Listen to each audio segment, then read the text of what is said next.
Passport সেবা গ্রহণ সংক্রান্ত সচেতনতামূলক বিজ্ঞপ্তি। বিস্তারিত জানতে ভিডিওটির শেষ পর্যন্ত দেখুন। পাসপোর্ট সেবা সংক্রান্ত গুরুত্বপূর্ণ কিছু সিদ্ধান্ত নিয়েছে মালয়েশিয়ার কুয়ালালামপুরে অবস্থিত বাংলাদেশ হাইকমিশন।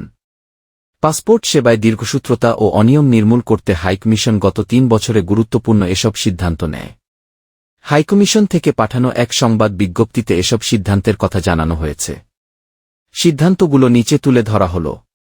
১. প্রবাসীদের দীর্ঘদিনের দাবির পরিপ্রেক্ষিতে হাইকমিশন ই-পাসপোর্ট সেবা চালু করার জন্য স্বরাষ্ট্র ও পররাষ্ট্র মন্ত্রণালয়ের প্রশাসনিক অনুমোদন সাপেক্ষে গত বছরের ২২ সেপ্টেম্বর আউটসোর্সিং কোম্পানির ইএসকেএল সঙ্গে চুক্তি সই করে। হাইকমিশনের কর্মকর্তাদের উপস্থিতিতে এ চুক্তি সই হয়।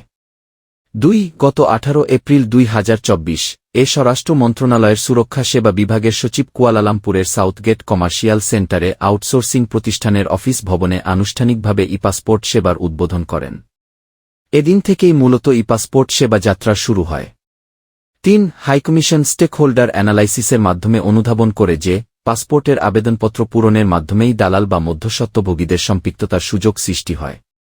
তাই দালালমুক্ত পাসপোর্ট পরিষেবা নিশ্চিত করতে ই-পাসপোর্টের আবেদন ফরম পূরণ, পাসপোর্ট ফি জমা, ছবি তোলা, বায়োমেট্রিক গ্রহণ সহ দায়িত্বপ্রাপ্ত কর্মকর্তার অনুমোদনের আগ পর্যন্ত সব কার্যক্রম আউটসোর্সিং কোম্পানি ইএসকেএল সম্পন্ন করবে বলে চুক্তি সই হয়।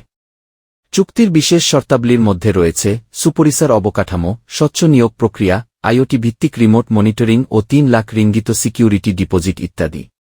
৪. চুক্তি অনুযায়ী সেবা, আবেদন ফরম পূরণ, পাসপোর্ট ফি ব্যাংকে জমা, ছবি তোলা, বায়োমেট্রিক ইত্যাদি গ্রহণের বিনিময়ে সেবাগ্রহীতাকে ন্যূনতম অর্থ মালয়েশিয়ান মুদ্রায় ৩.২ রিঙ্গিত বা $৭.৩৪ সার্ভিস চার্জ দিতে হবে। এখানে উল্লেখ্য ২০১৪ সালে পাসপোর্ট অধিদপ্তর মালয়েশিয়ায় বসবাসরত বাংলাদেশিদের আউটসোর্সিং পদ্ধতিতে এমআরপি প্রদানের বিষয়ে প্রতিটি এমআরপি ইস্যুর জন্য ঠিকাদারকে সার্ভিস চার্জ $৭.৪৮ রিঙ্গিত বা $18 নির্ধারণ করেছিল। ৫. বর্তমান চুক্তি অনুযায়ী প্রতিটি লেনদেন হবে মে ব্যাংকের মাধ্যমে। আউটসোর্সিং সার্ভিস চার্জ ও সরকারি ফি প্রতিটি পাসপোর্টের অনুকূলে আলাদা আলাদা হিসাবে জমা নেওয়া হচ্ছে। প্রতিটি স্বতন্ত্র এন্ট্রি হচ্ছে যা ডিজিটালি ও ম্যানুয়ালি মনিটরিং বা যাচাইয়ের ব্যবস্থা রয়েছে। এ প্রক্রিয়ায় আর্থিক অনিয়ম দুর্নীতির কোনো সুযোগ নেই, বরং সরকারি বেসরকারি অংশীদারিত্বের কারণে অধিকতর উন্নত ও স্বচ্ছ প্রক্রিয়ায় প্রবাসীদের অতি প্রয়োজনীয় সেবাগুলো প্রদান করা সম্ভব হচ্ছে।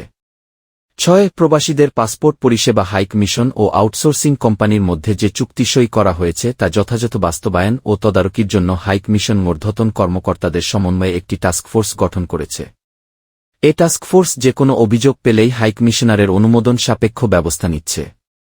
প্রয়োজনে টাস্কফোর্স সদস্যরা নিয়মিত মনিটরিংয়ের জন্য সরেজমিনে ইএসকেএলের স্থাপনা পরিদর্শন করেন। তবে আসার কথা হচ্ছে ই-পাসপোর্ট সেবা প্রদানে এখন পর্যন্ত তেমন অনুযোগ পাওয়া যাচ্ছে না।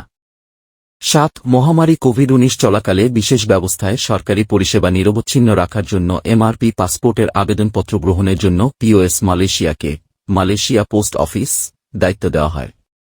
সম্প্রতি পোস্ট মালয়েশিয়ার মাধ্যমে গৃহীত এমআরপি আবেদন টাস্কফোর্স কর্তৃক পর্যালোচনা করে স্পষ্টভাবে প্রমাণিত হয়েছে যে নিরীহ প্রবাসী বাংলাদেশিদের সরলতার সুযোগ নিয়ে এমআরপি এর আবেদন গ্রহণের নামে একটি কায়েমি স্বার্থান্বেষী সুবিধাবাদী গোষ্ঠী এ ব্যবস্থার অপব্যবহার করছে। হাইকমিশন এখন থেকে পোস্ট মালয়েশিয়ার মাধ্যমে আবেদন ফরম গ্রহণ বন্ধ করার সিদ্ধান্ত নিয়েছে। ৮. ৫ আগস্ট ২০২৪ প্রদত্ত স্বরাষ্ট্র মন্ত্রণালয়ের সুরক্ষা সেবা বিভাগের নির্দেশনার পরিপ্রেক্ষিতে মালয়েশিয়ায় বাংলাদেশ হাইকমিশন প্রবাসীদের machine readable passport MRP passport করতে নিরুৎসাহিত করছে। এর পরিবর্তে ই-পাসপোর্ট করতে উৎসাহিত করছে। মন্ত্রণালয়ের এ নির্দেশনায় বলা হয়েছে যেসব দেশে ই-পাসপোর্ট কার্যক্রম চালু হয়েছে সেসব দেশে এমআরপির কার্যক্রম যথাসম্ভব সীমিত করতে হবে। এক্ষেত্রে যেসব আবেদনকারীর ই-পাসপোর্টের জন্য প্রয়োজনীয় কাগজপত্র রয়েছে তাদের ই-পাসপোর্ট প্রদান করতে হবে। আর কেবল যাদের প্রয়োজনীয় কাগজপত্র নাই এবং জরুরি প্রয়োজনে অত্যাবশ্যকীয় বিবেচনায় এমআরপি পাসপোর্ট ইস্যু করবে হাইকমিশন। ৯. হাইকমিশন এই মর্মে সিদ্ধান্ত গ্রহণ করছে যে এখন থেকে আউটসোর্সিং কোম্পানি ইএসকেএল এর মাধ্যমে এমআরপি আবেদন গ্রহণ করা হবে, যেখানে প্রতি আবেদন প্রক্রিয়াকরণের, আবেদন ফরম পূরণ, সরকারি ফি নেওয়া, প্রয়োজনীয় কাগজপত্র সংযুক্তিকরণ ইত্যাদি জন্য RM20 সার্ভিস চার্জ নির্ধারণ করা হয়েছে। কুয়ালালামপুরে ইএসকেএল কোম্পানি তার নিজস্ব কার্যালয়ে E2 block Southgate commercial centre Jalan Dua off Jalan Chan Sow Lin 55200 Kuala Lumpur অন্য শহরে যেমন Johor Bahru Penang Malacca Port Klang ইত্যাদি হাইকমিশনের মোবাইল কনসুলার টিমের সঙ্গেই এসকেএলের টিম যৌথভাবে এমআরপি এবং ইপাসপোর্টের আবেদন গ্রহণ করবে বলে সিদ্ধান্ত নিয়েছে হাইকমিশন। 10 পাসপোর্টের আবেদন ফরম পূরণ, ব্যাংকে টাকা জমাসহ পাসপোর্ট প্রাপ্তির পূর্ণাঙ্গ প্রক্রিয়ায় দালাল বা মধ্যস্বত্বভোগীর হস্তক্ষেপ করার সুযোগ নেই। আগে পাবেন, এটাই হবে পাসপোর্ট প্রাপ্তির একমাত্র প্রক্রিয়া। সেবাপ্রার্থীদের যাতে অনেকক্ষণ লাইনে দাঁড়িয়ে থাকতে না হয় সে কারণে আউটসোর্সিং কোম্পানি 4-5টি কাউন্টারের মাধ্যমে সুবিশাল অবকাঠামোতে সেবা দিচ্ছে। এছাড়া 1-2 ঘণ্টা কল সেন্টারের মাধ্যমে পরামর্শ দেওয়া হচ্ছে, যার হটলাইন নম্বর 603921202667।